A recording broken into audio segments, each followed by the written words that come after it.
El envejecimiento de la población mundial continúa de una forma acelerada, lo cual puede considerarse como un éxito de las políticas de salud pública, pero también constituye un reto para la sociedad.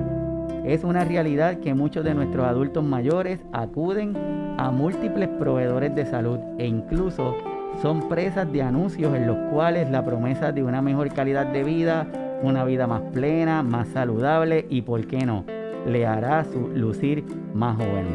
La idea que un medicamento es para toda la vida, donde se acepta con poca o nada resistencia, y el añadir un nuevo medicamento a la larga lista de los ya existentes no es problema.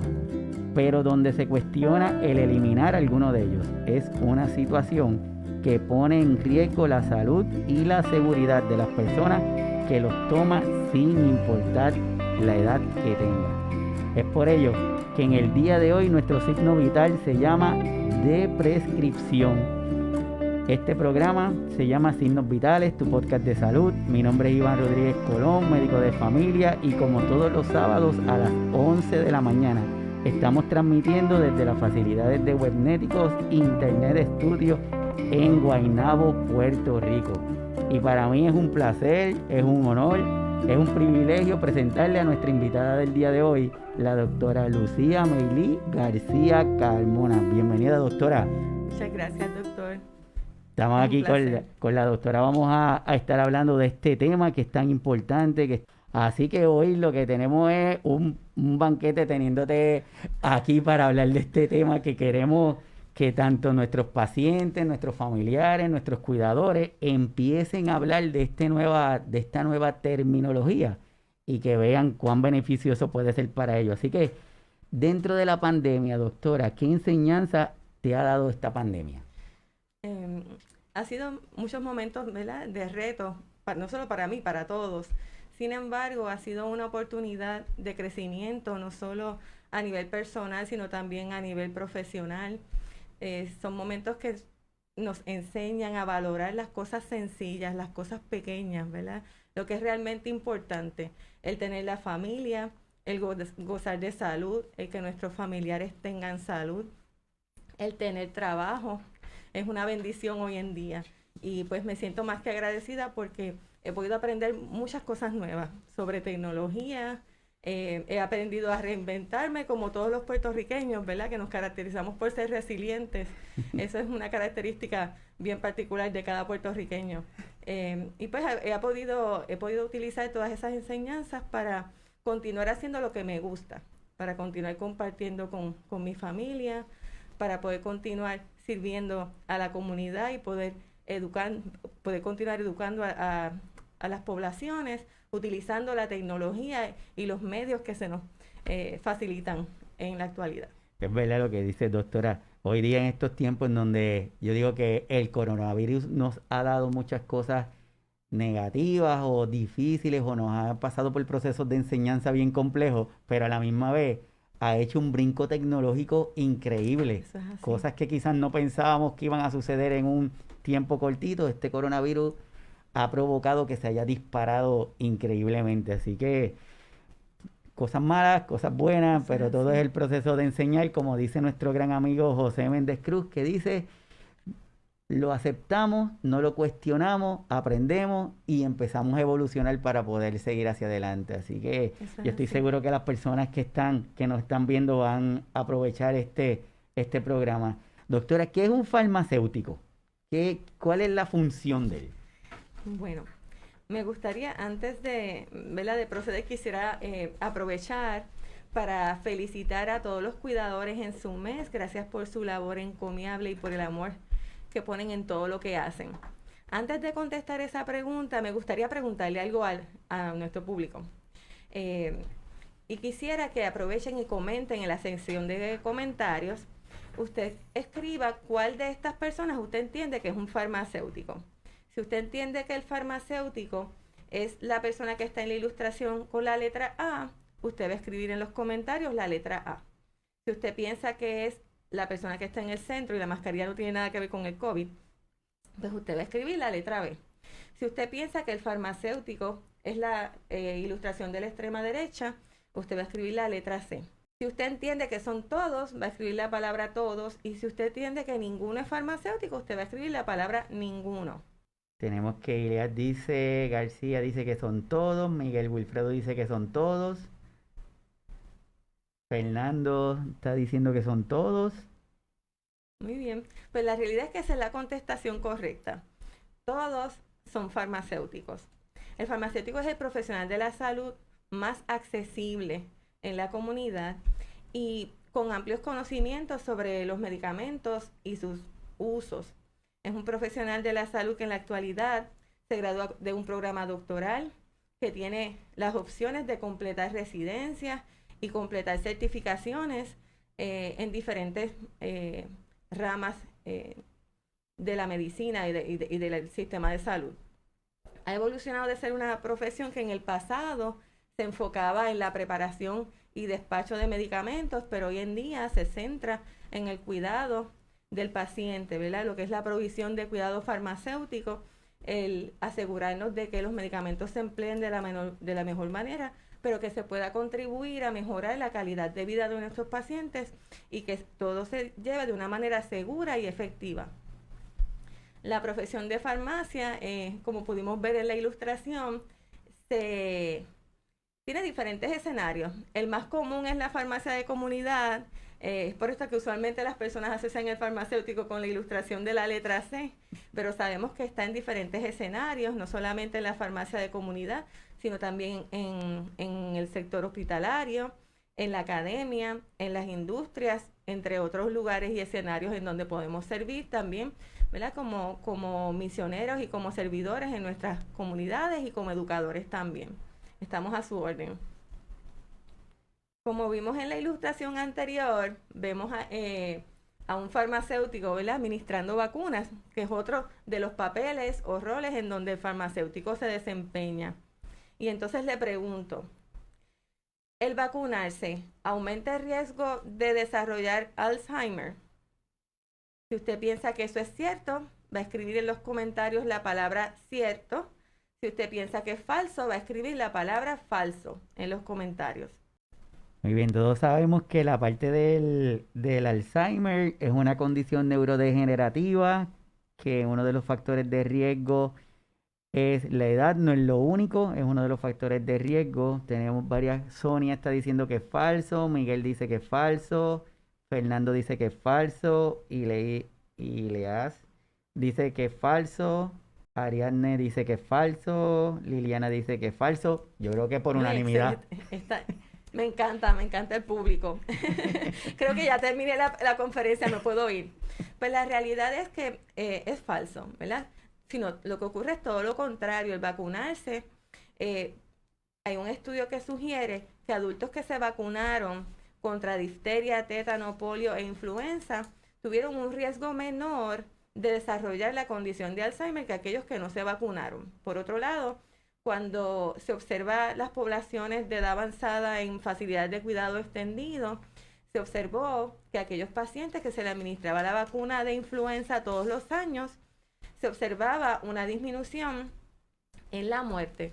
De manera que el vacunarse es bien importante para no solamente reducir el riesgo de Alzheimer, que es una condición degenerativa como muy bien explicó el doctor, sino que también ayuda a disminuir mortalidad y morbilidad en los pacientes. Así que los exhorto a que se vacunen no solo los pacientes de edad avanzada, sino también los cuidadores de los pacientes, para evitar que el paciente se enferme, para evitar que si usted tiene nietos, se enfermen sus nietos. Así que es bien importante aprovechar que estamos en plena época de influenza. Este es el momento de vacunarse para que todos estamos protegidos, ¿verdad? Nos preocupamos por la vacuna del COVID, pero entonces tenemos la vacuna de la influenza y debemos aprovechar que está disponible para ser administrada. Y bien, si hablamos de lo que es polifarmacia y lo que es la definición por consenso, vamos a determinar si esto es cierto o es falso. La definición por consenso de polifarmacia asigna un valor numérico al uso concurrente de medicamentos. Es decir, que si el paciente usa X cantidad de medicamentos, 5 medicamentos o más, 10 medicamentos o más, eso se considera polifarmacia y sería la definición por consenso. Si usted entiende que eso es cierto, va a escribir cierto en los comentarios. Si usted entiende que es falso, va a escribir la palabra falso. Eso lo que significa es que si entienden que para poder decirle a una persona, usted tiene polifarmacia, es porque exclusivamente se basan en cantidad de medicamentos. En cantidad de Si medicamentos. eso es cierto o es falso. Exacto. Vamos a ver. La realidad es que lo que hace falta esta aseveración es que no hay una definición por consenso de polifarmacia. Hay diferentes definiciones, ¿verdad? Unas indican que polifarmacia ocurre cuando hay 5 medicamentos o más. Hay otra literatura que dice que es cuando el paciente tiene 10 o más. Y la realidad es, ¿verdad? Cuando hablamos de poli, significa que es más de uno, ¿verdad? Significa que el paciente tiene muchos medicamentos. Sin embargo, hay una literatura que indica que si el paciente toma un solo medicamento y no tiene indicación de uso, se considera polifarmacia porque el medicamento no está indicado independientemente de que tiene uno, y sabemos que poli es más de uno. Por otro lado, si un paciente tiene muchos medicamentos, que es lo que se conoce como polifarmacia total, porque hay diferentes subtipos de polifarmacia. Está la polifarmacia que es de la misma clase, que es cuando el paciente tiene medicamentos que pertenecen a la misma familia y tienen más de uno de la misma familia. Como lo puede ser, por ejemplo, que un paciente tome loratadina o claritin por la mañana para la alergia, pero por la noche tome Benadryl. Los dos son de la misma familia y eso es polifarmacia de la misma clase. Cuando hablamos de múltiples clases o de múltiples familias, estamos hablando de ese mismo paciente que tiene problemas de rinitis alérgica o sinusitis, y entonces usa un atomizador nasal como Flonase o Fluticasone para tratar la condición, pero también se toma el loratadina o claritin y también usa Singulair o Montelukast. Esa es otro tipo de polifarmacia que incluye diferentes clases, ¿verdad? Cuando hablamos de polifarmacia adjunta, estamos hablando de estos pacientes que usan medicamentos que son para tratar la misma condición, pero uno de ellos se añade para tratar el efecto secundario que trató el primero, que después vamos a hablar de lo que es la cascada de prescripción. Y un ejemplo de esto puede ser, por ejemplo, un paciente que tome amlodipine para la presión, que es un medicamento que pudiera causar hinchazón en las piernas, que no es por retención de líquido, es porque se abren los vasitos de la sangre y en la medida que el paciente va caminando, las piernas se hinchan, pero por lo general si esas piernas se elevan, esa hinchazón suele resolver, ¿verdad? ¿Y qué pasa en muchas ocasiones? Se le hinchan las piernas, pues ¿qué hago? Pues hay que añadirle un diurético para bajar esa hinchazón de las piernas. Y eso es lo que se llama la polifarmacia adjunta. Cuando hablamos de polifarmacia total, estamos hablando de un tipo de polifarmacia que es sustentada por la literatura, que es lo que le mencionaba anteriormente. El paciente puede tener muchas medicinas, pero si cada medicina tiene una indicación de uso, cada medicina es vital, está ahí porque disminuye morbilidad y mortalidad en el paciente, está prescrita porque mejora su calidad de vida, pues el paciente puede tener 15, pero si está indicado y está documentado que el paciente se beneficia, pues en ese caso no es algo que sea significativo. ¿Está bien? Perfecto. De ahí es que surge una situación en donde tenemos que empezar a entender que el hecho de tener múltiples medicamentos no lo hace algo negativo. Lo que es importante es que el uso de los medicamentos tengan una razón adecuada, tomando en consideración la seguridad y que tenga una razón de uso en ese paciente. Y en lo que tú estás comentando, un ejemplo bien clásico era lo de la parte de los pacientes con condiciones terminales, en donde le decían, pero esta polifarmacia es requerida para poderlos ayudar, porque a veces como para paliar los síntomas. Así que una de las primeras cosas que estamos señalando gracias a la doctora es que el hecho de una polifarmacia no lo hace algo negativo, lo que implica es que tenemos que estar seguros que son adecuados. Eso es así, doctor. Perfecto. Muy bien. Y entonces, hablando sobre otros aspectos de seguridad en el manejo de medicamentos, ¿verdad? No solamente es importante el tomar los medicamentos correctamente, también es importante la manera en que almacenamos los medicamentos. Y por lo general, el botiquín de las casas, ¿en dónde está? En el baño. Y el baño es uno de los peores lugares para guardar las medicinas porque es donde más cambios en temperatura hay y de humedad, ¿verdad? Viene una persona, se baña con el agua fría, el que viene después se baña con el agua caliente y hay mucha humedad, lo que puede alterar la estabilidad del producto. Así que se recomienda que se almacene en un lugar fresco, que no haya mucha humedad y que esté fuera del alcance de los niños o de personas que, ¿verdad?, que no estén aptas para manejar sus medicamentos para evitar problemas relacionados a medicamentos. Bien importante, ¿verdad? Hay otras medidas como la utilización de brazaletes que sirven para identificar si un paciente padece de alguna condición en particular, digamos pacientes que tengan historial de epilepsia, de diabetes, ¿verdad? Si el paciente tiene un bajón de azúcar severo y el paciente se desmaya o pierde el conocimiento, si tiene un brazalete de alerta, la persona va a poder saber, ¿verdad? Cuando vengan los paramédicos, si la persona está sola, qué condición es la que más probable tiene el paciente, ¿verdad? Si no se estuvo en el momento y se observó qué fue lo que sucedió. De igual manera, personas que tengan desórdenes neurocognitivos como Alzheimer, por ejemplo, es bien importante también que ese paciente esté identificado y que se tenga una foto reciente, ¿verdad? Por lo general, le tomamos fotos a los nietos, a los niños pequeños y a las personas de edad avanzada, no necesariamente tenemos fotos recientes. Y eso es bien importante porque si el paciente se pierde, es importante que tengamos una foto reciente para poderlo identificar y poder ayudar en la búsqueda. Bien importante también la manera en que se descartan las medicinas, ¿verdad? No solamente las tabletas orales, sino también los parches que se utilizan para tratar diferentes condiciones, como por ejemplo los parches que se usan para tratar la condición de Alzheimer, como el de rivastigmine o Exelon, o como lo es el parche de fentanil que se utiliza para tratar el dolor. Hubo un evento hace muchos años atrás de un niño que murió a consecuencia de haberse administrado un parche de fentanil, ¿verdad? Su mamá tenía historial de cáncer, le habían recetado un parche de fentanil. Y pues como a veces hacemos las madres, ¿verdad? El nene a veces se da un golpe, a veces le ponemos una curita y no tiene ninguna herida, ¿verdad? Pero las curitas, igual que el masaje, son mágicos y quitan el dolor. Pues parece que el niño, ¿verdad?, había estado acostumbrado a eso, vio el parche en el zafacón, lo sacó, pensó que era una curita y se lo pegó. ¿Qué sucede? La piel de los niños es más fina que la de los adultos y esos medicamentos, aunque haya pasado el tiempo de administración, siempre tienen un reservorio que es como un almacén, donde siempre tienen medicamentos, aunque ya se haya administrado, ¿verdad?, hasta el último día que corresponde, siempre tienen medicina y se puede absorber, ¿verdad? Y ese medicamento puede causar depresión respiratoria y muerte.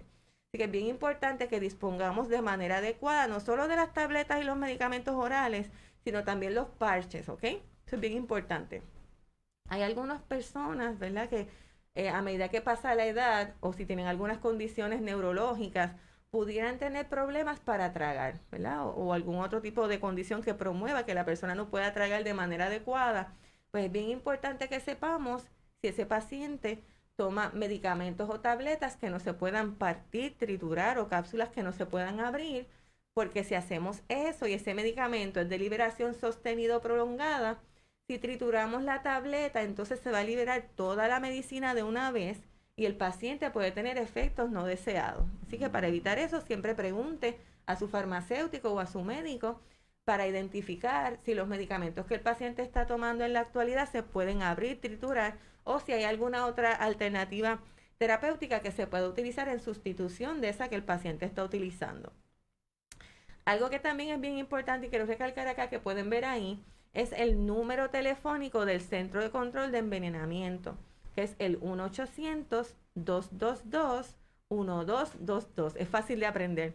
Usted grábelo en su celular, péguelo en la nevera, porque es de suma importancia para evitar, ¿verdad? Si ocurre una situación de envenenamiento, ya sea de un niño, de un adulto mayor, una persona que digamos tenga desórdenes neurocognitivos, que vea un frasco de un detergente de lavar y piense que es un jugo o alguna bebida, se lo puede tomar por error y se puede envenenar. Así que es bien importante mantener todas esas cosas que son riesgosas en un lugar seguro, si es posible bajo llave, y en el caso de la eventualidad de que haya alguna situación de envenenamiento, pues siempre es importante tener el número disponible para llamar y pedir consejo, además de llamar al 911 en caso de que sea necesario. Ahí interviniendo lo que nos está diciendo la doctora hasta el momento, en este ratito ya nos está dando una data súper importante. A mí no se me había ocurrido lo de los cambios de temperatura en el botiquín en el baño, así que es importante que tener eso presente. Más aún cuando a veces hay medicamentos que son guardados que no son en el envase original. Eso es así. Eh, Si se guardan en pastilleros, pues ahí, ¿verdad? La estabilidad no va a ser igual que en el frasco original y pues se pueden degradar con mayor facilidad, ¿verdad? Muchas veces las tabletas se desboronan por la humedad y los cambios en temperatura. Así mismo. Y aprovecho para poner este slide, ya que me mencionaste algo de lo de las pastillas. Ajá. Cuando muchas veces nos dicen, tranquilo, yo solo me tomo un cantito de la pastilla. Ese cantito de la pastilla, ¿cuán seguro es que se tome un cantito de la pastilla? Porque tenemos tanto a nuestros pacientes que muchas veces ellos mismos entienden es que, no, es que yo no me voy a tomar toda la pastilla esa porque es muy fuerte, pero yo lo que hago es me tomo un cantito y me la tomo un cantito y a veces es un cantito del cantito. Eso es así. Pero ¿qué seguridad o cómo, lo que estabas comentando, cómo las personas pueden saber que ese medicamento puede ser picado o triturado y cuál no? Ok. Por lo general, cuando los medicamentos, las tabletas son de liberación sostenida o controlada, muchas veces tienen unas letrecitas que acompañan al nombre, ¿verdad? O dicen XL de Extended Release o de liberación, ¿verdad? Extendida, o dicen SR, que significa Sustained Release o liberación sostenida. Puede ser que digan que es EC, que quiere decir Enteric Coated, que es una cubierta que es para proteger el estómago, como pasa con la aspirina, ¿verdad? Que dice aspirina de 81 miligramos enteric coated, tiene una cubierta entérica que es para proteger el estómago y si la picamos o la trituramos, ya entonces no tiene esa protección adicional para el estómago, por darle un ejemplo, ¿verdad? De poderse triturar, se puede triturar, pero entonces no le va a proteger su estómago, le puede causar dolor de estómago o algún malestar. Por otro lado, es bien importante, ¿verdad? Usualmente cuando tiene esas letras al lado lo va a decir. También los rótulos accesorios suelen indicar en el rótulo del medicamento que si la tableta se puede triturar o no, si se puede masticar o no, porque hay tabletas que requieren que se mastiquen para administrarlas, hay otras que se requiere que se administren debajo de la lengua y es bien importante leer bien el frasco con las instrucciones, ¿verdad? Muchas veces, y me lo topo todos los días cuando estoy haciendo reconciliación de medicamentos, que no es otra cosa que comparar el listado de los medicamentos que el paciente tiene prescrito con la manera en que el paciente los toma. Y los pacientes son bien creativos, ¿verdad? Pueden hacer eso, pueden partir las tabletas. Hay pacientes que tienen muchas medicinas y los lunes, miércoles y viernes me tomo la lisinopril, que es para la presión, y los martes, jueves y sábado me tomo la amlodipine, y, ¿verdad? Y manejan las medicinas de diferente manera. Y es bien importante que usted siempre pregunte y siempre lea bien el frasco, no asuma que siempre va a ser una tableta diaria, ¿verdad? Porque pudiera ser media tableta, pudiera ser una tableta y media. Puede que se requiera tomar todos los días, como puede que se requiera tomar ciertos días de la semana, por eso es bien importante leer bien, preguntar al farmacéutico y a su médico para estar seguro, ¿verdad? Hay medicamentos que sí se pueden partir por la mitad, usualmente cuando no se puede, lo dice la tableta, ¿verdad? Y usualmente son tabletas que son bien difíciles de partir por eso mismo. Así que eso es bien importante. También es importante dejarle saber a su médico proveedor cómo usted usa las medicinas. Eso es bien importante. Muchas veces los pacientes no se atreven a decir que no me estoy tomando la dosis completa por temor, ¿verdad? A que a lo mejor el médico piense que la persona, ¿verdad?, no está siendo responsable o alguna otra razón, ¿verdad? Y siempre es bien importante dejarle saber la manera en que lo usamos porque así lo podemos ayudar mejor, ¿verdad? Si usted no lo está tomando completo, ¿por qué razón? Porque a lo mejor pues su plan médico no se lo cubre, que eso pasa mucho, el plan médico no me lo cubre, pues entonces yo me tomo la mitad para que me rinda y me dé el mes completo porque no puedo comprar la cantidad completa. Pues entonces eso es importante dejárselo saber al médico para buscar una alternativa terapéutica que le pueda servir de igual manera y que tenga menos costo. A lo mejor puede ser que haya un genérico bioequivalente disponible, que quiere decir que tiene el mismo ingrediente activo, ¿verdad?, que el medicamento original y que ha demostrado que es efectivo igual que el de marca, ¿verdad? Eso ocurre con algunas medicinas, hay otras que no tienen bioequivalente, pero la mayoría sí lo tienen. Por ejemplo, en ese slide tenemos la diferencia entre medicamentos de marca y medicamentos genéricos, que es una pregunta tan frecuente. Uh-huh. Y antes de entrar ahí, una de las recomendaciones, otras recomendaciones, porque yo estoy seguro que todas las personas que nos están viendo y nos están escuchando tienen una libretita y están anotando. Y esta es otra de las recomendaciones, es que una vez que usted o la persona que va a buscar los medicamentos en la farmacia se aseguren siempre de saber qué medicamento se está llevando y cómo se lo puede tomar. Y pregúntele, porque parece que está farmacéutico, le pregunta y le dice, mire, ¿para qué esta pastilla? Porque muchas veces lo que ellos saben es que la pastilla amarilla es por la tarde, la naranjada es la de por la mañana, pero no tenemos una idea de por qué me las estoy tomando. Y entonces, esa es otra de las recomendaciones que sale de aquí hoy, que dentro de esta polifarmacia, que ya sabemos que no está determinada por la cantidad exclusivamente de los medicamentos que utiliza, es que debemos conocer el nombre y para qué es que utiliza ese medicamento, por si acaso en algún momento el cuidador no está o el paciente, que es el que sabe su medicamento, le pasa algo por alguna razón, no se puede expresar, que las demás personas sepan para qué es que se utilizan y después ahorita la doctora nos va a dar más recomendaciones.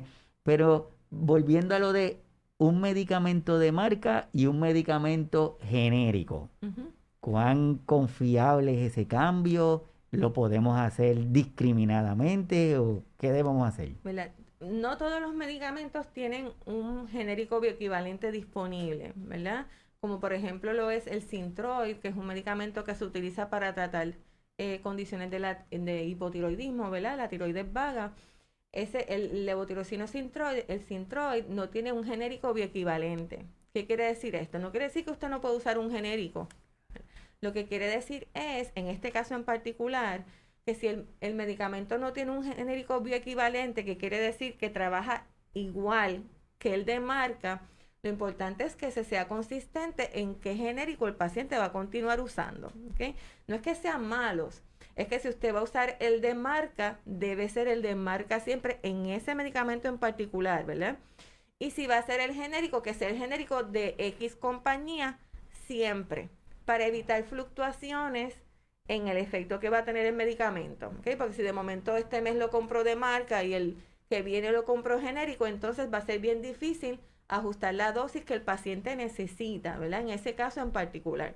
Perfecto. Cuando el medicamento tiene un genérico bioequivalente disponible, pues es una alternativa más costo efectiva para tratar la misma condición con menos dinero, ¿verdad? Porque el genérico bioequivalente no tuvo que incurrir en toda la investigación que tuvo que incurrir el medicamento original y antes de que se manufacture la primera tableta, se han hecho diversidad de estudios anteriormente que son muy costosos y por eso es que es más costoso el de marca que el original. Perdón, el de marca u original que el genérico bioequivalente. El genérico bioequivalente, pues ya el medicamento está hecho, es cuestión de copiar la fórmula. Lo único que varía son los excipientes. ¿Qué son los excipientes? El color de la tableta puede ser distinto, la forma en que se hace la tableta puede ser diferente y los otros ingredientes que se añaden para darle la forma a la tableta, el volumen, el sabor, el olor, eso puede ser distinto, pero el medicamento que es el que hace el efecto, ese tiene que ser igual. Y entonces se estudia para que trabaje de la misma manera que el de marca. Se hacen estudios para compararlo. Perfecto. Quiero decirte que el chat lo tienes bien activo. Tengo una pregunta que nos está haciendo Liliana. Liliana directamente desde Argentina, que va a estar con Ay, nosotros la semana que viene. Así que bienvenida. doña Liliana está preguntando, por ejemplo, en el caso de los pacientes con Alzheimer que tienen problemas para tragar medicamentos y productos, que si se puede triturar un medicamento y si el efecto de ese medicamento que se tritura es el mismo, que no, si no pierde efectividad. Si el medicamento no es un medicamento de liberación extendida, se puede triturar sin ningún problema, ¿verdad? Si es un paciente que tiene, por ejemplo, Alzheimer y está tomando, digamos, Donepezil, el Donepezil es un medicamento que es de liberación inmediata, sin embargo, dura 24 horas. Y el Donepezil se puede triturar sin ningún problema.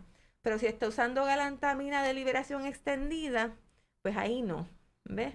Habría que cambiarlo a la galantamina de liberación inmediata para que entonces se pueda abrir la cápsula y se pueda, ¿verdad?, mezclar con comida y administrarlo al paciente. Es bien importante que si se requiere triturar la tableta, ya sea porque el paciente no puede tragar o porque el paciente rehúsa tomar las medicinas, porque a veces eso pasa, que el paciente no se las quiere tomar, pues bien importante que usted, ¿verdad? Si se puede triturar, usted lo haga, pero no lo administre en la porción completa del alimento que usted le va a dar o del postre, la compota de manzana, porque si el paciente no se la come completa, no va a recibir la dosis completa.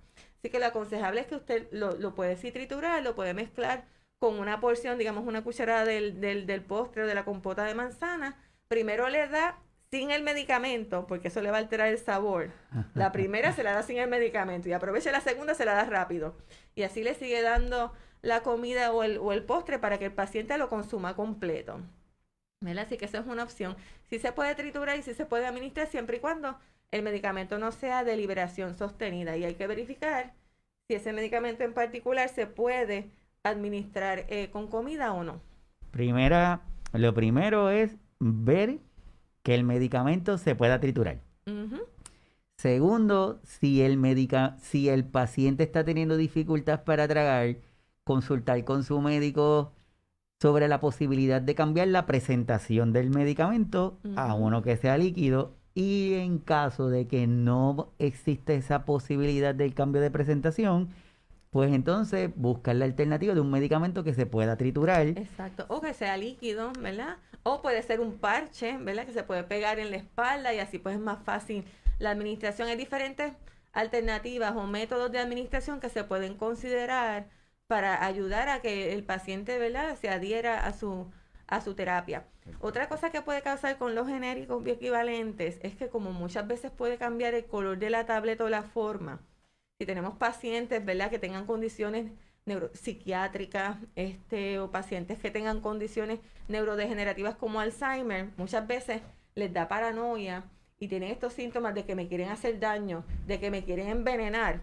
Y si ya él está acostumbrado a que la tableta era rosa todo el tiempo y de momento el genérico que tienen disponible es azul, eso puede crear un problema, ¿verdad? Porque el paciente va a decir, eso no es lo que yo tomo y yo no me lo voy a tomar. Pero usted tiene la opción de buscar el frasco y buscar que en la etiqueta del medicamento siempre en la esquinita va a haber una descripción de la tableta. Lo que pasa es que eso uno por lo general no le hace caso. Pero en la esquinita inferior usualmente está una descripción, un dibujo de la forma que tiene la tableta y el color que tiene la tableta y la forma, y usted le puede enseñar, mira lo que dice aquí. Si el paciente puede leer, obviamente, ¿verdad? Usted le enseña y para que el paciente vea que sí, que esa es la tableta que está en el frasco, le dice hasta los códigos que tiene impreso encima y todo, y así usted puede confirmar con él que en efecto esa es la medicina correcta, que usted, ¿verdad?, no tiene ninguna intención de hacerle daño al paciente, que eso puede ocurrir. Perfecto. Entonces, hablando de la polifarmacia y la reconciliación, hay diferentes factores que pueden aumentar el riesgo de que ocurra la polifarmacia. Entre ellos, el tener muchos proveedores de salud, ¿verdad? Por lo general a los pacientes les gusta tener muchos médicos. Tienen su médico primario, hay pacientes que puede que sean veteranos y tienen su médico primario en veterano, pero tienen su médico de familia en el pueblo donde viven y tienen, si son diabéticos, tienen un endocrinólogo y si tienen problemas con la próstata, tienen un urólogo, o puede que tengan un neurólogo si tienen Alzheimer, o diferentes especialistas, ¿verdad? Y eso pues necesariamente no es malo, ¿verdad? Lo ideal es que usted tenga un médico primario y de ser necesario, pues usted puede tener especialistas de ser necesario, pero lo importante es que usted se quede con los médicos que realmente usted necesita. Tener 2 médicos primarios no se justifica, ¿verdad? Porque sigue siendo cuidado primario. Ahora, los especialistas, si son de diferentes ramas, pues ahí sí, ¿verdad? Se justifica en el caso de que sea necesario que usted tenga un especialista. ¿A qué voy aquí? Es bien importante que usted tenga un listado actualizado. Y actualizado es una palabra clave. Muchas veces los pacientes traen un listado de las medicinas que tomaron hace 4 años atrás y no están actualizados y han tenido muchos cambios de medicamentos en ese periodo. Así que es bien importante que en ese listado usted incluya el nombre del medicamento, para qué lo usa, porque hay medicinas que pueden tener más de una indicación de uso, ¿verdad? Por ejemplo, el lisinopril se puede usar para la presión, pero se puede usar para proteger los riñones, se puede usar para fallo cardíaco, y es la misma medicina, ¿verdad? Así que es importante saber para qué lo usa, cómo la usa, la dosis que le fue prescrita, y usted tenga todas esas medicinas con dosis, frecuencia e indicación en ese listado. para que cuando usted vaya a ver a sus médicos, si tiene más de uno, ese médico sepa todas las medicinas que usted está utilizando y la razón por la cual la usa para evitar interacciones o evitar duplicidad que lleva a polifarmacia, ¿verdad? Muchas veces el paciente puede que tenga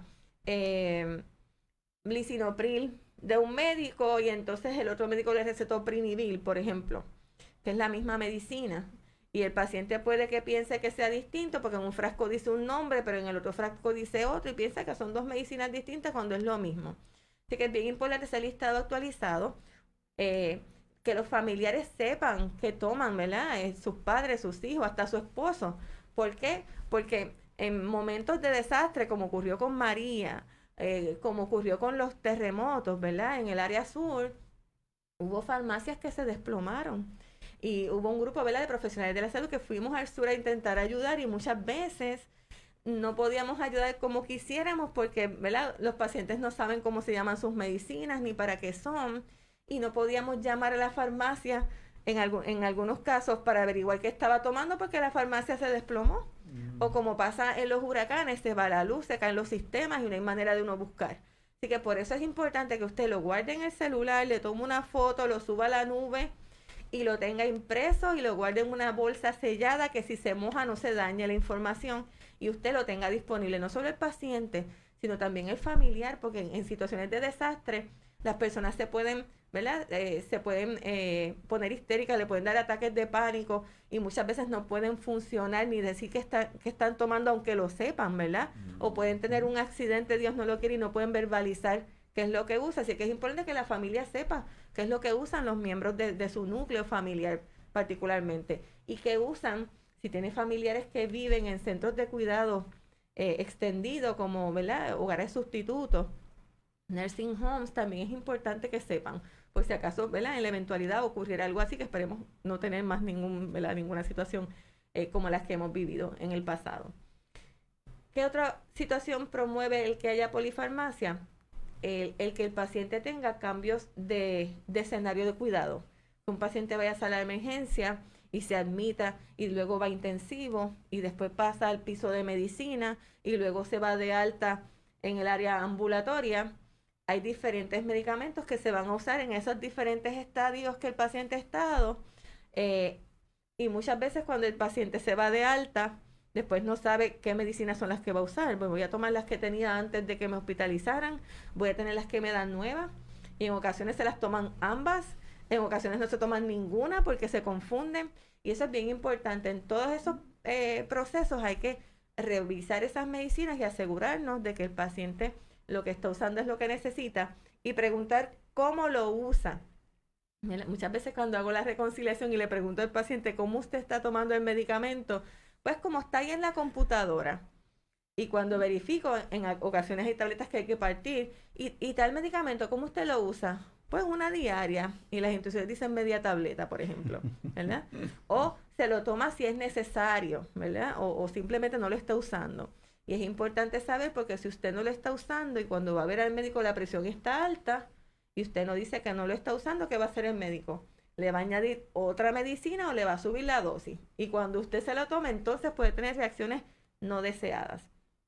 Otra cosa que es importante también es tratar en la medida en que sea posible de utilizar la misma farmacia para identificar posibles interacciones, ¿verdad? Si usted se lleva una medicina en la farmacia de siempre y digamos que usted toma un anticoagulante como warfarina, que se usa para afinar la sangre, ¿verdad? Y fue el urólogo y le recetó un antibiótico, como por ejemplo Septra, que es un antibiótico que se puede usar para infección de orina. Eso es una interacción crítica que puede provocar sangrado, pero las medicinas están en farmacias distintas. El farmacéutico no puede identificar esa interacción. Así que ese listado también muéstreselo al farmacéutico en caso de que usted no vaya a ir a la farmacia que usted acostumbra. O sea, tenemos otra recomendación más. Es tratar de que los medicamentos sean consistentes en la farmacia donde los adquiere. Eso es así. Porque por lo menos acá en Puerto Rico todavía no todas las farmacias se comunican, entonces no se sabe si si tomó uno de los medicamentos en la farmacia A y otro en la farmacia B, no hay una comunicación, entonces pues no se sabe esa interacción, pero si buscan los medicamentos en una misma farmacia, pues entonces minimizamos el riesgo de esos efectos que después vamos a estar hablando un poquito más adelante, o sea que es importante. Muy bien. Y entonces, cuando hablamos de efectos adversos, secundarios, reacciones alérgicas, estos son temas que usualmente se intercambian unos con los otros, ¿verdad? Y dice Paracelso que nada es veneno y todo es veneno. La diferencia está en la dosis, ¿verdad? Usted si se toma unos cuantos galones de agua se puede intoxicar con agua, ¿verdad? Y si toma una dosis baja de algo que sea bien tóxico, se puede envenenar igual, ¿verdad? Así que todo va a depender de la dosis que se use. Y entonces bien importante diferenciar la reacción adversa y el efecto secundario se pueden confundir unos con los otros. Muchas veces se usan los términos, ¿verdad? Se intercambia uno por el otro, pero hay diferencias pequeñas.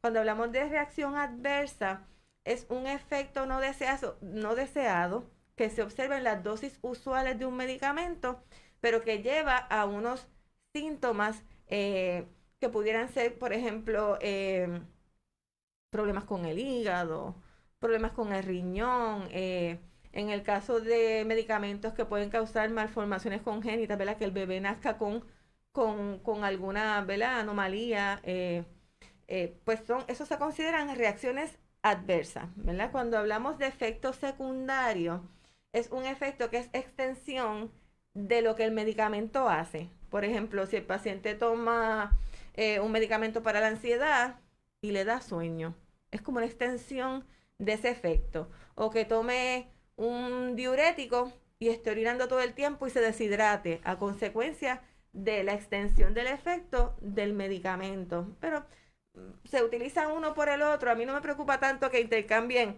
reacción adversa con efecto secundario. Lo que sí me preocupa es que muchas veces confundimos lo que es una reacción alérgica con un efecto adverso o con un efecto secundario, ¿verdad? Y a veces uno le pregunta al paciente, ¿usted es alérgico a alguna medicina? Sí, yo soy alérgico a la aspirina. Y cuando le pregunto, ¿y cuál es la reacción alérgica que tuvo? Que me da dolor de estómago. Y eso no es una reacción adversa, perdón, eso no es una reacción alérgica, eso es un efecto adverso, ¿verdad? Eso es un efecto no deseado. Cuando hablamos de reacción alergia, estamos hablando que implica una reacción inmunitaria del cuerpo, ¿verdad? Que reacciona de manera exagerada ante la presencia de ese medicamento porque se desarrollan unos anticuerpos y el cuerpo reacciona exagerado a ese medicamento que usted consumió o a ese alimento o a ese perfume o a esa crema que usted se puso, ¿verdad? Porque no solamente es con las medicinas y no necesariamente ocurre con la primera exposición, ¿verdad? Hay pacientes que puede que la primera vez que se coman un camarón le da una reacción alérgica severa y hay personas que están comiendo camarones todo el tiempo y de momento le dio una reacción alérgica que puede ser leve, puede ser una erupción en la piel, puede ser picor, pero también puede ser una reacción severa que envuelva en que se obstruyan, ¿verdad?, las vías respiratorias y pues ya eso es una situación de emergencia, ¿verdad? Y esos son los casos en que las personas necesitan andar con su EpiPen o con esta inyección que es para tratar esa reacción anafiláctica, que es una reacción alérgica severa que pudiera atentar contra la vida. Cuando hablamos de efectos adversos y la prevalencia, pues los efectos adversos son responsables de casi una de cada 4 visitas a sala de emergencia y de alrededor de casi 20%, muy cercano al 20% de las admisiones en el hospital. Y cerca de un 40% se considera que pueden ser serias o atentar contra la vida del paciente. ¿Okay? Y si los problemas relacionados a medicamentos se consideraran como una enfermedad, serían la 5ª causa de muerte. Así que en Estados Unidos sería antes del Alzheimer y en Puerto Rico la causa de muerte seguida al Alzheimer, ¿verdad? Que es la 4ª causa de muerte aquí, sería la que le sigue. Así que miren cuán prevalente es esto. Yo diría que esto es mucho más. ¿Por qué razón? Porque el diagnóstico de admisión no es que el paciente tuvo una interacción de la medicina A con la medicina B, ¿verdad? El diagnóstico de admisión es el paciente sangró, ¿verdad? Como me pasó en una ocasión, estaba haciendo visitas en pacientes que estaban tomando anticoagulantes. Vuelvo y sigo hablando de los anticoagulantes. Y este paciente pues tomaba warfarina, ¿verdad? Que afina la sangre. ¿Qué pasa? Que el paciente le había dado un ataque de gota Y ustedes saben que todos tienen un vecino que receta y no se ha graduado de medicina, ¿verdad? Sí, hay muchos por ahí. ¿Y qué pasa? Tenía dolor de gota y el vecino le dijo, mira, yo tengo aquí Indocin, Indometacin, que eso es un tiro para el dolor de gota, eso es lo mejor que se han inventado. Y el paciente pues se lo tomó porque el vecino lo hizo de buena fe, ¿verdad? ¿Qué pasa? Que él estaba tomando warfarina y el señor vino con sangrado gastrointestinal. Secundario a la mezcla de warfarina con el Indocin que le dio el vecino. Cuando se le hicieron las pruebas de laboratorio, las pruebas que se hacen para medir la coagulación estaban perfectas. El paciente se lo estaba tomando correctamente y decía, pero ¿qué es lo que está pasando aquí? Cuando le entrevisto, pues fue una interacción, pero el diagnóstico de admisión no dice que se admitió porque hubo una interacción entre warfarina y el Indocin que le dio el vecino. Dice que se admitió por sangrado, así que ese por ciento es mucho más. O esa causa de muerte pudiera ser un poco antes de la quinta. Y por eso es que hoy día hay muchas iniciativas que van dirigidas a la parte de la prevención, del uso adecuado de medicamentos.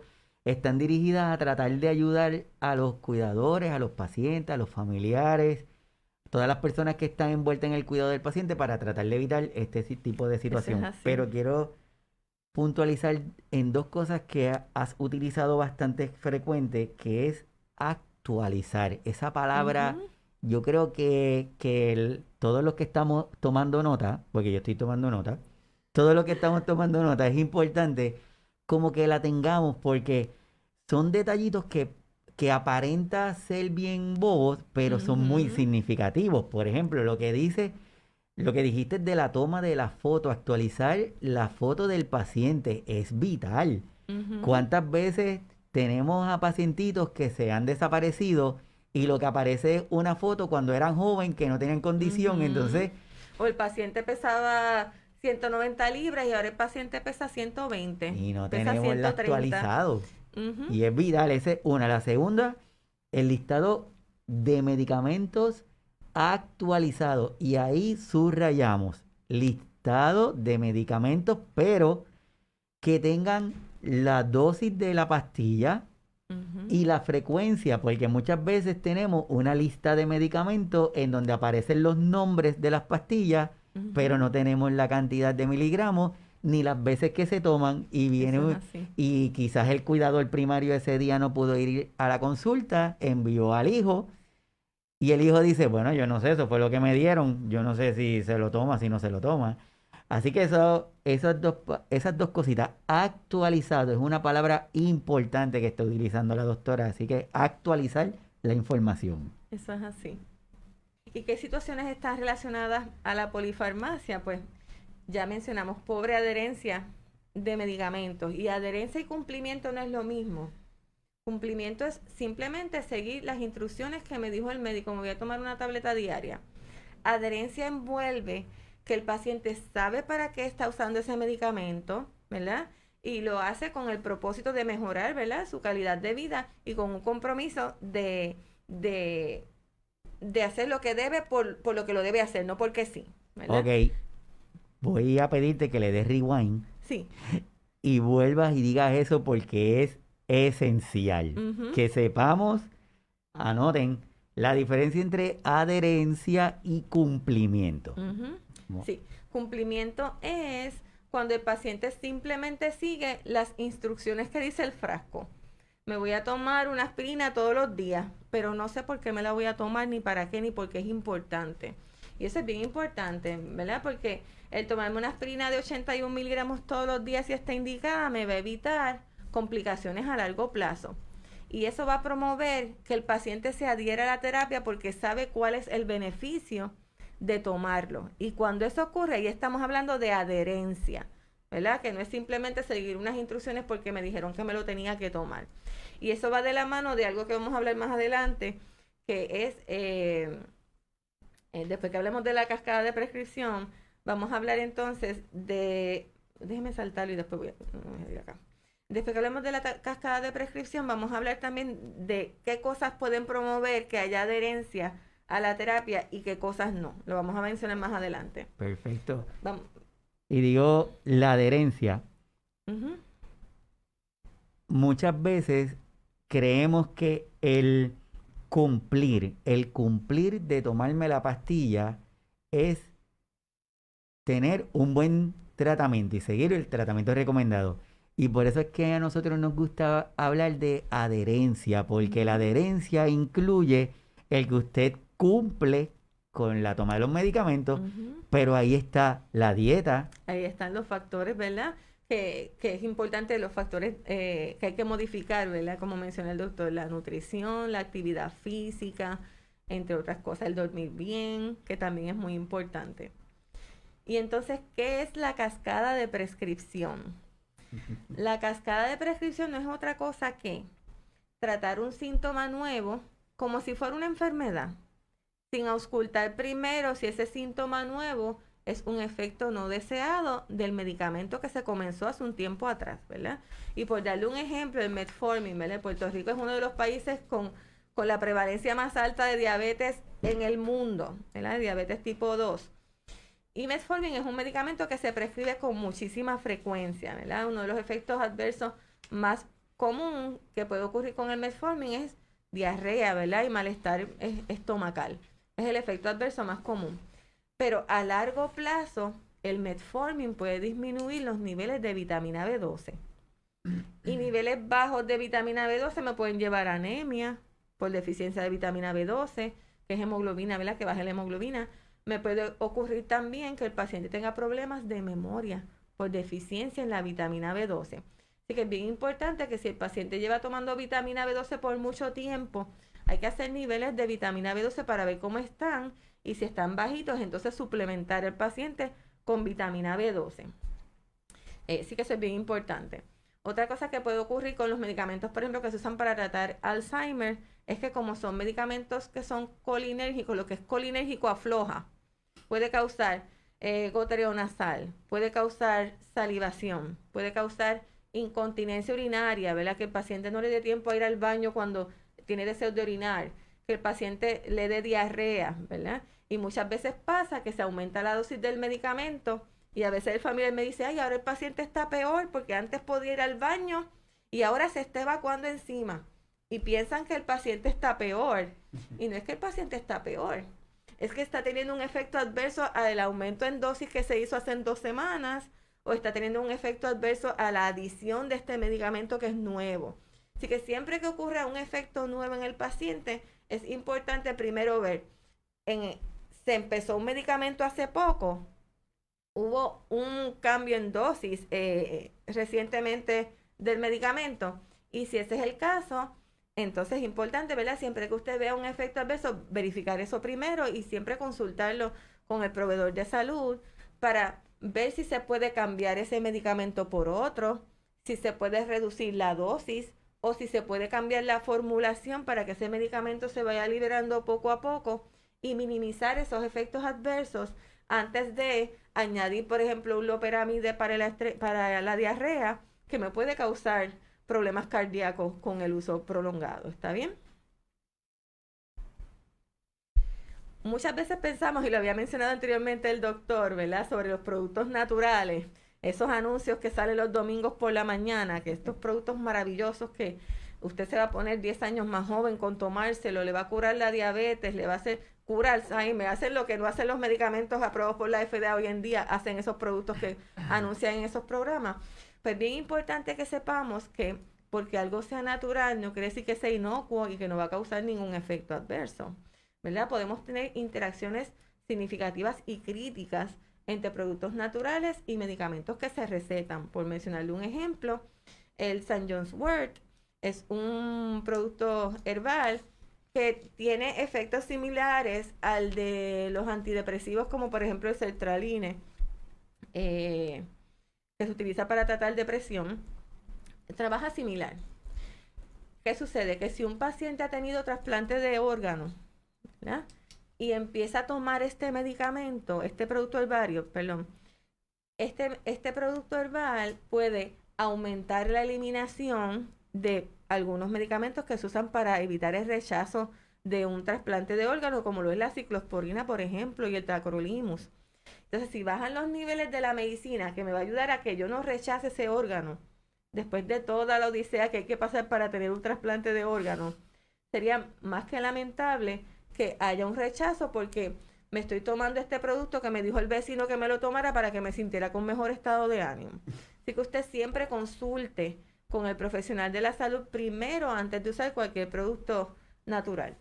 Y entonces, ahora que estamos en época de COVID, de influenza, catarro, ¿verdad? Pues muchas veces es bueno saber qué productos sin receta yo voy a conseguir para aliviar estos síntomas, ¿verdad? Particularmente en pacientes de edad avanzada. Eh, los medicamentos que están a la izquierda, los que dicen que son más anticolinérgicos, esos son los que no se prefieren en el paciente viejo. ¿Por qué? Porque esos medicamentos lo que hacen es secar todo. Pueden causar estreñimiento, resequedad de la boca, pueden causar retención de orina, ¿ok? Confusión, así que todos esos que tienen ese PM, Panadol PM, acetaminofén que usualmente tienen Benadryl o difenhidramina, en el paciente viejo es algo que no se recomienda porque los puede confundir y puede causar todos esos efectos no deseados que le acabo de mencionar y no queremos eso en el paciente. ¿Okay? Así que se prefieren los que están a la extrema derecha para síntomas de goteo nasal porque son más seguros y tienen menos efectos adversos. ¿Okay? Algo que es particular mencionar es que ahora en la época de, ¿verdad? Con todo esto del COVID, pues se usa mucho dextrometorfan, que es un medicamento que se usa para tratar la tos. Y el dextrometorfan tiene el mismo mecanismo de acción que el memantine, que es un medicamento que se usa para tratar demencia por Alzheimer. Así que si el paciente toma mucho dextrometorfan, Robitussin DM, ¿verdad? Entonces el paciente puede tener efectos adversos porque se suma el dextrometorfan con el memantine o namenda y el paciente puede tener efectos no deseados. Así que es bien importante que sea bajo supervisión médica, que no se extienda de los días que dice, ¿verdad? En las instrucciones, que usualmente no se debe exceder más de una semana, ni más de la cantidad que les recomienda su proveedor de salud. Y entonces, dentro de los factores que afectan la adherencia, les pregunto, ahí en el chat, si me pueden escribir, ¿la edad es un factor que afecta la adherencia con la terapia? Si usted entiende que la edad, ¿verdad? Que una persona de edad avanzada va a tener más problemas de adherencia con la terapia que una persona que es más joven. Si usted entiende que eso es cierto, que la edad es un factor que afecta la adherencia, usted va a escribir cierto en el chat. Y si usted piensa que la edad no es un factor determinante, usted va a escribir que es falso. Perfecto, en lo que los muchachos están ahí dando las contestaciones bien rapidito, voy a poner una estadística que no me gusta, pero pues nuestra realidad. Hoy, 21 de noviembre del 2020, Puerto Rico se levantó con que sobrepasamos los 1,000 muertos debido a la pandemia, el coronavirus, así que me parece que es importante, que es vital que reforcemos la parte de la protección y evitar el contagio, como hemos dicho en otras ocasiones, el uso correcto de las mascarillas, lavarse las manos con la frecuencia adecuada y el distanciamiento físico de los 6 pies. Volvemos y reforzamos de otra forma la triada de la salud, lavarse las manos de forma adecuada, distanciamiento físico y el uso correcto de las mascarillas. Necesitamos que cada una de las personas que están, tanto en Puerto Rico, fuera, en los países latinoamericanos, donde está esto que se conoce como el coronavirus, que la forma en que lo podemos combatir, en nosotros tenemos nuestras precauciones, por eso decimos que la vacuna somos todos nosotros, no tenemos que esperar a que venga una vacuna física. Si nosotros no tomamos las medidas adecuadas, vamos a hacer que esto se quede y si se queda, le va a costar la vida a más personas y eso es lo que lamentablemente está pasando. Así que por favor, vamos a tener esa conciencia ciudadana, vamos a entender que es importante que cada uno de nosotros pongamos nuestro granito de arena para que esto no siga evolucionando, porque si no, no solamente vamos a romper el récord de los 1,000, vamos a romper el récord de los 2,000 y por ahí para arriba. Así que, por favor, las precauciones, ¿está bien? Y de la pregunta última que le hiciste, la contestación, tengo aquí, quiero leerte esto que dice Fernando. Fernando Antonio Martínez Álvarez dice, siento que he aprendido mucho en un solo momento. Gracias a ambos por educarnos y a la doctora García Carmona por toda la información. Muchas gracias. Bueno, la contestación, la pregunta fue, Si ellos entienden que la edad es un factor que determina el que un paciente se adhiera, ¿verdad? Sea adherente con su terapia o no. ok, tengo que Fernando dice que es falso, tengo a Joel dice que es cierto, tengo a Sonia que dice falso, a Liliana falso, a Norma dice que no, y Daliri dice que todo está muy bueno.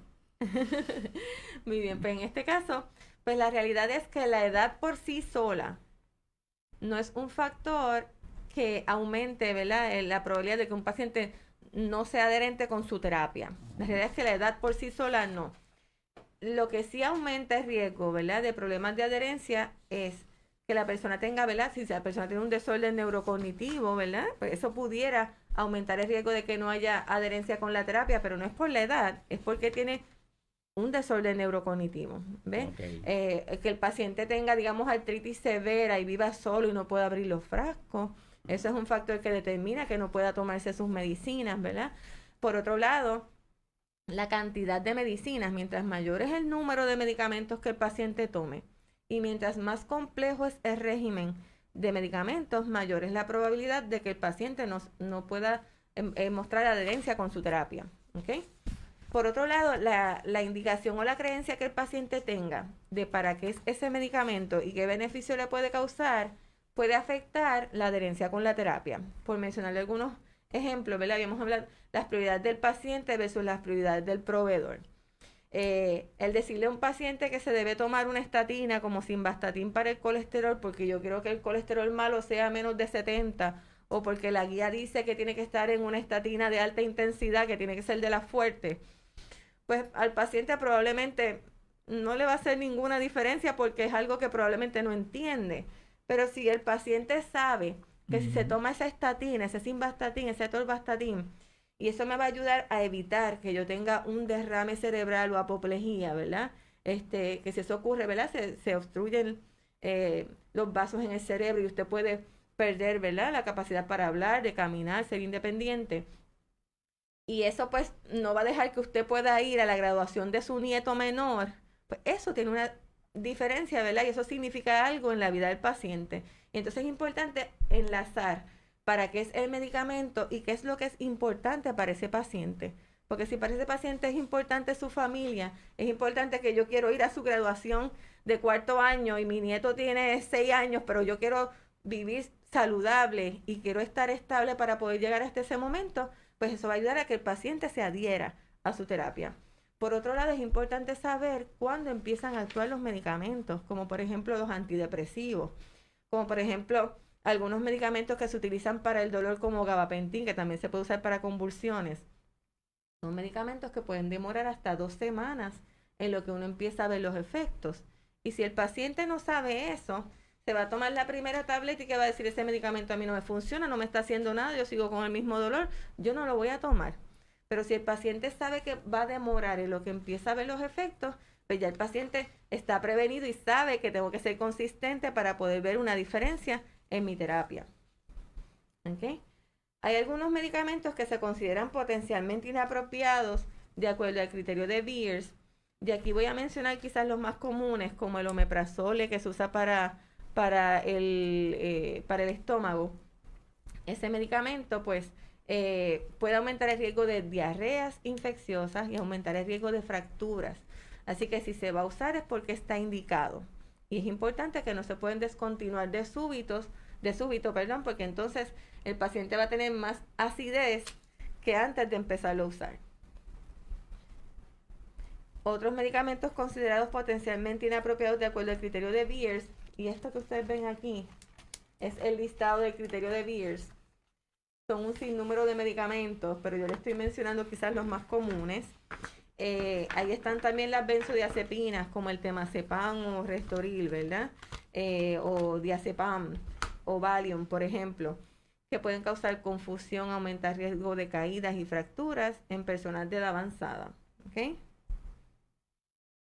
Dentro de la terapia no farmacológica, los antipsicóticos, que son los que se usan para tratar psicosis y a veces se usan para tratar agitación, aunque no están indicados, pues se prefiere usar terapia no farmacológica primero, ¿verdad? Modificación en la conducta, cambiar el ambiente al que esté expuesto el paciente, hablarle, ¿verdad?, de la manera más sencilla posible y tratar de, disculpen, y tratar de distraer al paciente, distraer la atención de lo que está ocurriendo y verificar por qué es que ese paciente está agitado, porque puede ser que esté estreñido, puede ser que tenga dolor, y si es un paciente que no puede expresar lo que siente, se va a agitar con muchísima razón porque no puede expresarlo. Y entonces, ¿qué es la de prescripción? La de prescripción no es otra cosa que el proceso de desmontaje de la prescripción de medicamentos, ¿verdad? Es una revisión comprensiva que se va a hacer y que puede incluir modificación en dosis, sustitución por medicamentos más seguros, eliminación de fármacos que no sean, que no estén indicados, ¿verdad? Y una herramienta para describir que se utiliza en el sistema de salud de veteranos es lo que se llama el acrónimo BION. La V significa vital, medicamentos que sean vitales para ese paciente, que disminuyen mortalidad, morbilidad y que ayudan a mejorar la calidad de vida del paciente. Medicamentos que sean importantes para que ese paciente lo tenga. Los opcionales, pues si son opcionales, quiere decir que no es necesario que esté ahí. Si se puede eliminar, se elimina. Si no está indicado, pues definitivamente no debe estar.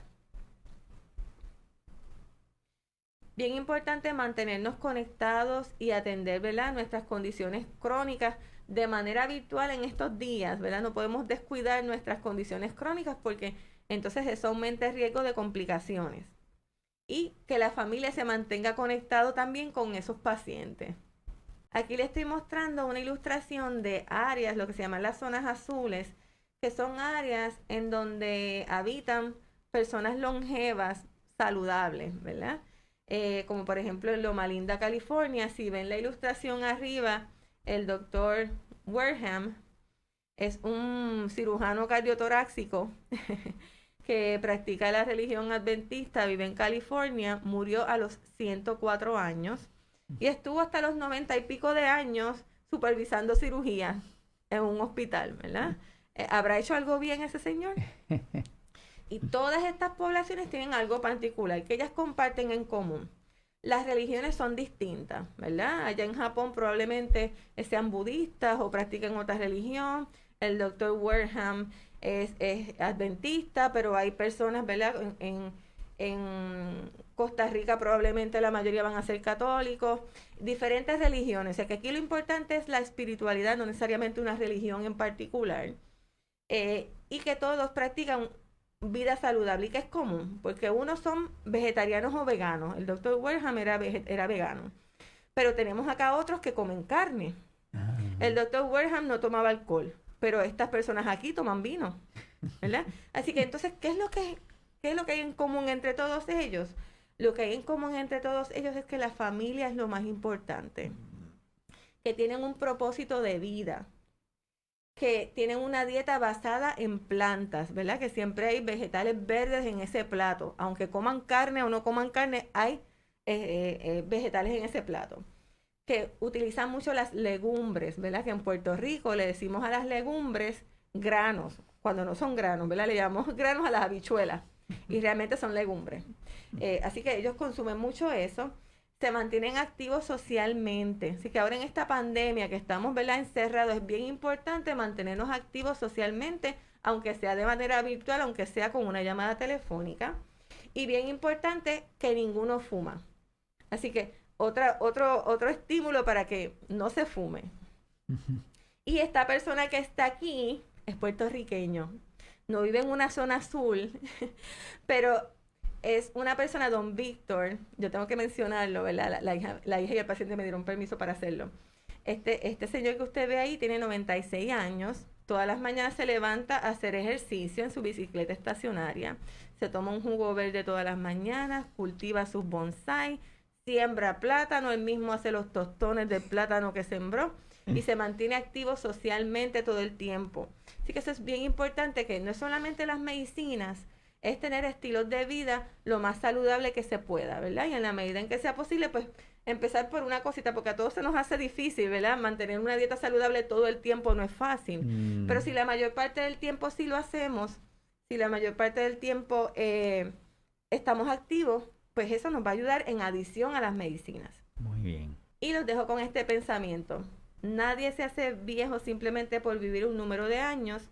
Nos hacemos viejos cuando disertamos nuestros ideales. Los años pueden arrugar la piel, pero si dejamos a un lado el entusiasmo, entonces se arruga el alma. Y para la piel tenemos botox y otras cosas más. Para el alma no. Tenemos alternativas, así que, wow, de verdad que te lo agradezco increíblemente. Yo creo que cada una de las personas que está conectado le ha servido, yo creo que el propósito y la intención se logró. Antes, la intención era que tú llevabas a los pacientes a cumplir con lo que decía las guías. Si decía que un paciente diabético tenía que tener su hemoglobina glicosilada en X número, tú lo tenías que llevar ahí sin importar lo que eso significara para el paciente, si le tenías que poner insulina, lo que fuera. Y muchas veces los pacientes llegaban a las oficinas, cumplían la meta del laboratorio, pero el paciente se quejaba que no tenía estilo de vida. Me quitaste la vida porque no puedo salir de mi casa, tengo que estarme inyectando con insulina, no puedo hacer nada. Entonces, eso ha ido cambiando y hoy día la intención es que se incorpore al paciente para que logren llegar a unas metas terapéuticas que sean reales para el paciente, porque quizás no vamos a poder llevar la presión de 120/80 a un paciente, pero es llevarla lo más cerca de lo normal posible, pero que no le quitemos la calidad de vida. Exacto. Y de ahí surge esto que son unos 7 pasos para una polifarmacia adecuada, que lo comparto porque te debo confesar que antes de hoy la palabra polifarmacia en mi mente lo que tenía era la connotación negativa, no tenía ninguna otra connotación, era que tiene un montón de pastillas y hay que quitárselas, ¿verdad? De forma adecuada. Pero gracias a ti hemos aprendido hoy que la polifarmacia no necesariamente es negativa. Lo que es importante es que se haga adecuadamente y segura, de forma segura. Y aquí le comparto a las personas unos 7 pasos de una polifarmacia adecuada que empiece en el centro al paciente, porque el paciente debe ser el centro. Y vuelvo y enfatizo de que hay síntomas que se van a presentar por el proceso de envejecimiento que no le tenemos que poner una connotación negativa y le queremos dar un medicamento para eso cuando no debemos hacer nada, es parte del proceso. Entonces, pues, ese paciente, lo que tenemos que preguntarnos es, ¿qué le importa al paciente? ¿Cuál es la meta que tenemos con ese paciente? Lo segundo, identificar la medicación, si son medicamentos esenciales, si esa pastilla verdaderamente hay que dársela. Si un paciente se está tomando una pastilla ocasionalmente, pues probablemente no la necesite. Exacto. Entonces hay que minimizar el riesgo quitándole esos medicamentos. El paciente toma medicación innecesaria, va de la mano con el punto 2. El punto número 4 dice, se están logrando los objetivos terapéuticos. Me pasa que tengo pacientitos que llegan donde mí y se están tomando una pastilla hace 10 años porque le dijeron que se la tomara, pero ahora mismo ya no es requerida el uso de ese medicamento. Y eso nos pasa con alguna frecuencia con los pacientitos de condiciones de demencia, que llega el punto en que ya el medicamento no le va a dar ningún beneficio y se le está dando por la necesidad del cuidador, no por la necesidad del paciente. Por eso es importante que nos eduquemos. El paciente está en riesgo de una reacción de efectos adversos o si ha sufrido por alguno de los medicamentos y el costo-beneficio del medicamento, porque en estos tiempos de pandemia nos hemos dado cuenta de que hay muchos pacientitos que han tenido que empezar a decidir si me compro la pastilla o si hago compra. Entonces, a veces vamos a volver a revisar esas medicinas, a ver si verdaderamente es necesaria o quizás le podemos cambiar la frecuencia, quizás la dosis. Lo importante es que cada una de las personas que nos está viendo es que hoy saquen las potes de pastillas que tienen, hagan una revisión de los medicamentos y con su proveedor de salud consulten, hablen con él y díganle, miren, quiero que me hagan una revisión de mis medicinas. Eso es Y así. sean honestos, si no se la están tomando, díganselo, no me la tomo. Si me tomo una vez al día o en lugar de 2 veces, pues dígalo, porque a final de cuentas es un beneficio para el paciente y no para el proveedor. Así Eso es que, así. doctora, se nos quedaron muchas cosas, pero eso es bueno porque significa que te tenemos que traer otra vez.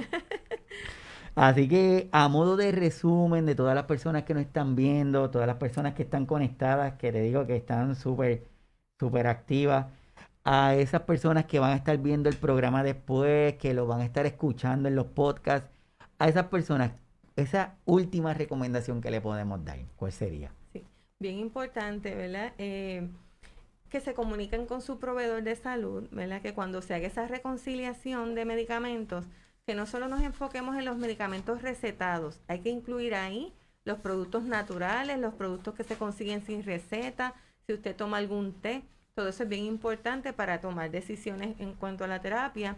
Es bien importante que si algún medicamento se va a descontinuar, ¿verdad? Debe ser bajo supervisión médica y particularmente hay algunos medicamentos que no se pueden descontinuar de súbito. Eso es bien importante.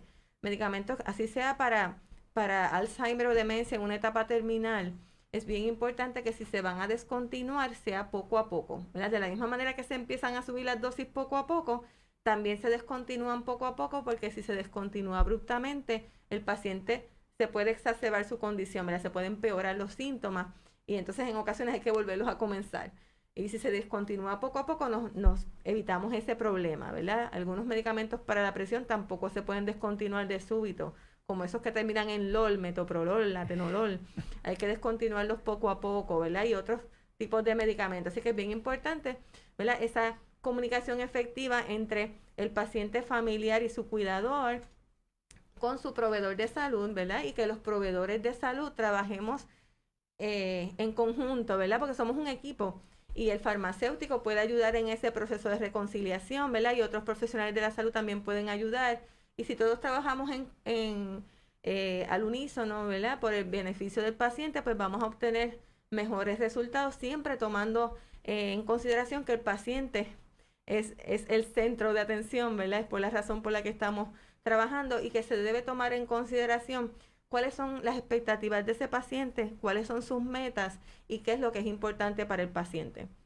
Excelente, no quiero terminar sin leerte esto que escribió eh, Ileas, que dice, excelente podcast, doctora, le tengo que decir que aprendí muchísimo, sobre todo la importancia de vivir, pero vivir con calidad de vida. Espero poner en práctica lo aprendido conmigo y mis familiares, con las, con las debidas precauciones que se necesitan en esta época del COVID. Así que, y espero que nuestra misión se haya dado el día de hoy.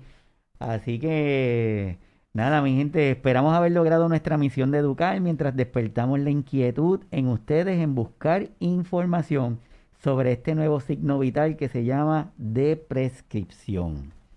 Tanto la de prescripción como la prescripción razonada y prudente van de la mano en el momento de la prescripción. El incorporar y educar a nuestros pacientes, a nuestros cuidadores y a nuestras cuidadoras sobre el uso adecuado de los medicamentos permitirá una mejor adherencia con una menor posibilidad de polifarmacia negativa.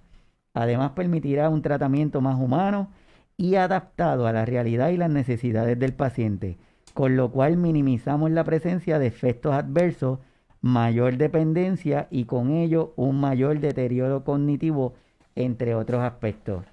Busquen información en sus países, oriéntense, hablen con sus médicos sobre una revisión a conciencia de medicamentos en uso.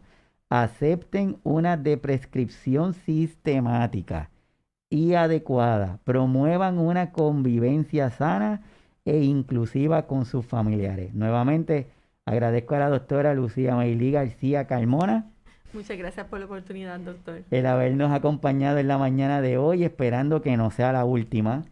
Les invito a que se suscriban a nuestra página de Facebook, Signos Vitales Podcast, al canal de YouTube, Signos Vitales Puerto Rico, para que se mantengan al día con los episodios. Déjennos saber sus comentarios y sus sugerencias para así poder aumentando nuestro contenido.